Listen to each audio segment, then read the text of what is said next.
dai-nos a graça. E veja, a promessa de Jesus não é simplesmente de bens terrenos, não. O que Jesus promete é a vida eterna. A vida eterna. Para quem deixar pai, mãe, irmãs, irmãos, irmãs, tudo. Ele dá como herança a vida eterna. Em Marcos 10, no versículo 30, Jesus dá um acréscimo com perseguições. Mateus tirou isso, mas Marcos deixou. É com perseguição. Nós não somos chamados a viver a teologia da prosperidade. O que é a teologia da prosperidade? Eu levanto o braço para Jesus, aceito Jesus como meu único Salvador e Redentor, e agora pronto, tudo eu vou ter. Ou seja, quem não levanta o braço para Jesus, isso na teologia da prosperidade.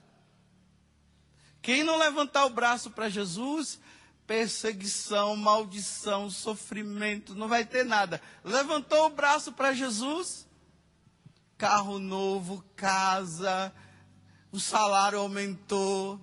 Olha, irmão, que maravilha. Depois que eu aceitei Jesus como Senhor, tudo na minha vida vai bem. Prosperidade, carro, só carro do ano. Tinha um Calhambeque velho, estragado. Levantei meu braço para Jesus, agora tenho de tudo. Essa não é a visão do Evangelho. Essa é uma visão errada. O Evangelho é cruz. É perseguição. E vejam que Jesus ele termina dizendo o seguinte: muitos que agora são os primeiros, os que agora são primeiros, está na notícia, serão os últimos depois. E muitos que agora são os últimos, no futuro, na sua glória, quando Jesus vier na sua glória, e quando nós formos ao encontro dele, quando nós formos chamados por ele, aí nós seremos os primeiros. Em outras palavras, eu estou dizendo, a igreja hoje está convidando todos nós cristãos a sermos os últimos.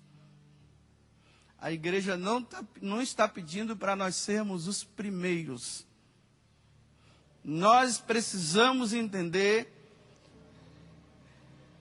que nós devemos ser os últimos, não os primeiros. Porque o próprio Jesus nos ensinou a ser o último. Porque nós teremos sempre como modelo Jesus Cristo. Ele é o modelo para nós. Ele é a referência. Eu até digo, cuidado quando a gente fica colocando referências humanas, viu? Ah, aquela pessoa lá é minha referência. Um dia ele vai te decepcionar. A nossa referência sempre será Jesus Cristo. Os santos, porque agora já não podem mais dar nenhum problema, porque não estão aqui.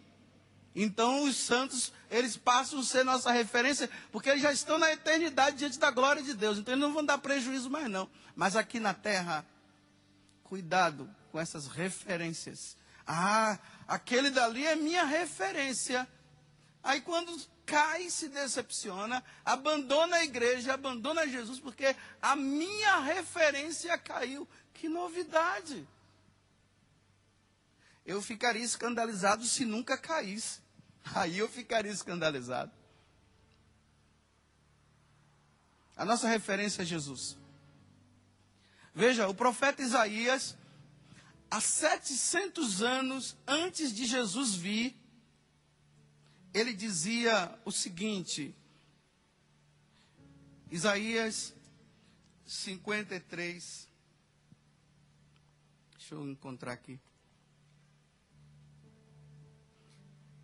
veja só como Isaías fala de Jesus. Era desprezado,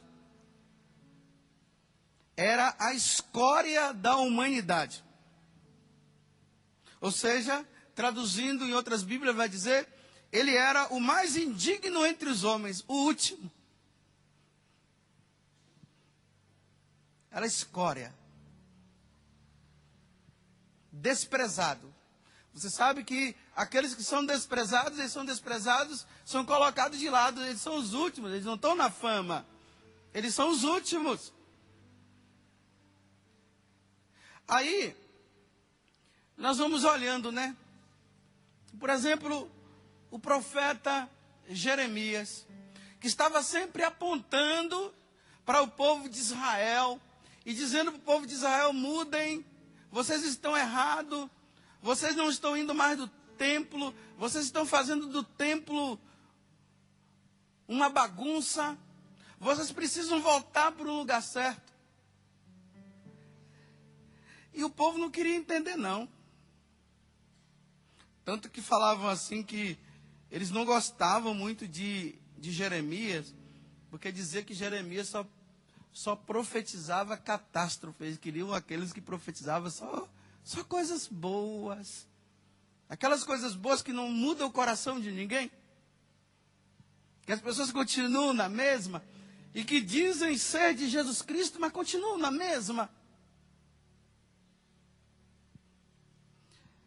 Aí aqui no capítulo 38, veja. Por ele falar demais. Por ele apontar a verdade. Por ele ter deixado tudo. Aqui diz assim. Jeremias 38, versículo 6. Tomaram então Jeremias e por meio de cordas o fizeram descer na cisterna de Melquias, o príncipe real, ao qual se encontrava no pátio do cárcere. Olha só, não havia água na cisterna. Havia, porém, lodo, onde Jeremias se atolou. O profeta do Senhor. Poderia estar sentado num trono de glória, né? Mas olha onde é que está Jeremias. Numa cisterna com lodo, todo sujo, por ser fiel a Deus, por estar com Deus. Eu não vou ler essa parte, mas no capítulo 20 de Jeremias também, versículo 2, lá tem um sacerdote que não gostava muito de Jeremias, não. O nome dele era Assur, Fassur. Fassur. Me lembra até falsidade, né? Mas Fassur, vendo Jeremias também daquela forma, ali vai dizer no versículo 2, que ele começou a bater em Jeremias. Olha o último. Se nós vamos lá para a carta aos Coríntios, no capítulo 15, nós vamos ver Paulo dizendo assim, eu sou o último. Olha, o último aqui será o primeiro lá. Aí ele diz, eu sou o último. E ele se considerava até como um aborto. O último dos apóstolos. Porque ele vai dizer assim, Jesus primeiro apareceu para Cefas, apareceu depois não sei para quem. E por último apareceu a mim, o abortivo. O último. Onde é que está Paulo agora? Vocês estão vendo ele por aí? Está na glória. Na perseguição. Mas vou pegar outra passagem.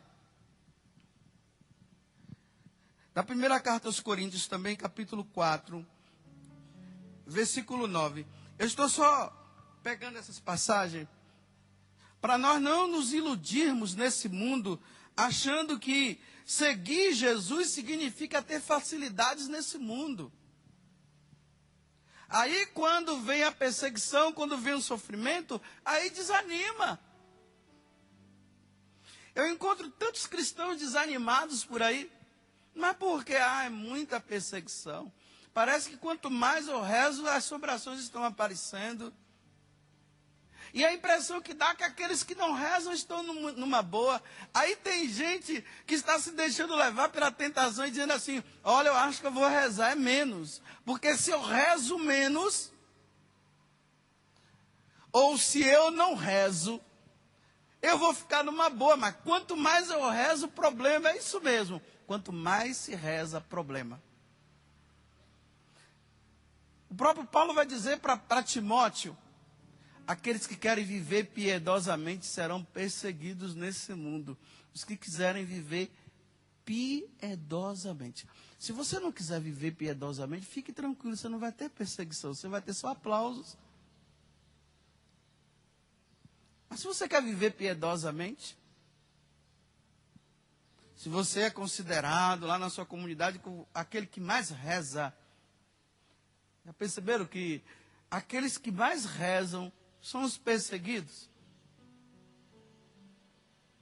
Quer dizer, aqueles que querem ficar mais com o nosso Senhor são os perseguidos. Interessante, né? E, no entanto, na hora que aqueles que não querem rezar, a corda começa a apertar,